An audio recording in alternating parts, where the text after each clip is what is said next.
Most of the music that was recorded in the last 10 years was recorded to a click track, which means if you know the tempo it was recorded at, you can just set your DAW to that tempo, drag it right in, and everything that's in the audio is going to line up perfectly with the ruler of beats and bars.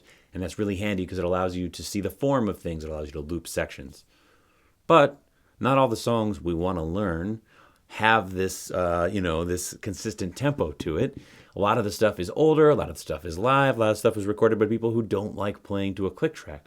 But we can still get all those advantages of being able to see how the form sits against the musical ruler and be able to loop those sections by not warping the audio so it fits the confines of the grid, but warping the grid so it matches the audio. There's two very easy ways to do that. One is in Logic, one is in Ableton. I'm going to show you both. Right here, I am in Logic, and I am going to create a new project in here. And it's going to ask me, do you want it to be a MIDI track? Do you want it to be a software instrument? Do you want it to be a session?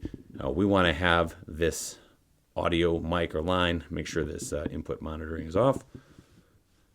All right. So now I'm in here, and you can see right up top, it says 120 beats per minute. Right underneath that, there's the keep. I'm going to click on keep, and I'm going to select adapt. This is adapt project tempo. So now any audio that I drag in here, Logic will analyze, and it will make its best guess as to where the beginnings of each measure is and where those beats are. So I'm going to grab a song that's definitely older.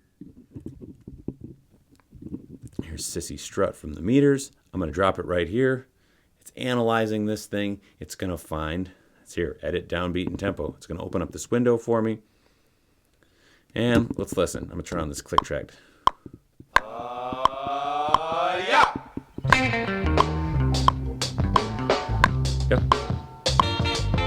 And you can see up here in this global tempo track, it's showing you here's what the tempo is. So it varies from about 86 up to about 91. No big deal. Super, super groovy. All right, let's do the same thing inside of Ableton Live. So here I've got Ableton. I've got a new set. That's what their projects are called, or sets. And a new set opens up here in the session view. I don't like the session view. I want arrangement view. I just hit the tab key, and it takes me to this familiar timeline view. I'm going to open up the preferences right here by doing Command, comma. If you're on a PC, that's Control, comma. You have a bunch of different options here, these different tabs. You want to go to the one that's Record, Warp, and Launch, and you want to make sure that Auto Warp Long Samples is set to On. And that means when we drag in this audio, it's going to do a similar sort of thing. It's going to analyze the audio. It's going to come up with what it thinks is the beginning of each measure, and it's going to insert warp markers. If I double click on this audio so it opens up here in the edit window, you can see all these little yellow handles that are here. This is Ableton's guess as to where the beginning of each measure is. Just like I turned on the metronome in Logic, I used K. In Ableton, that's O. I'm going to hit the O key. It's going to open up this metronome.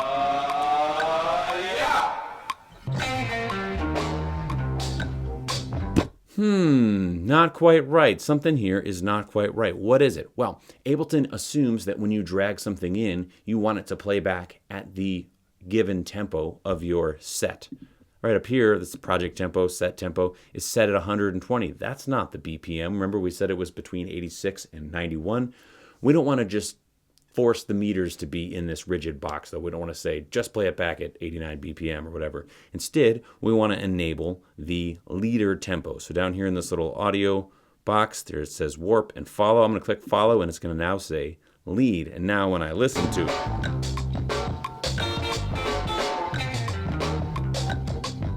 now it's playing back the audio without it being warped in any way, and it's following along. But it's a little bit wrong. As you can hear, the click track,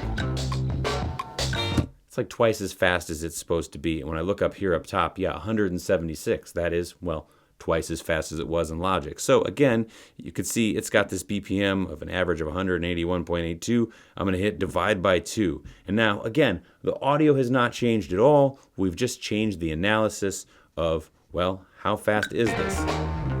Notice now the click track, half as fast as it was.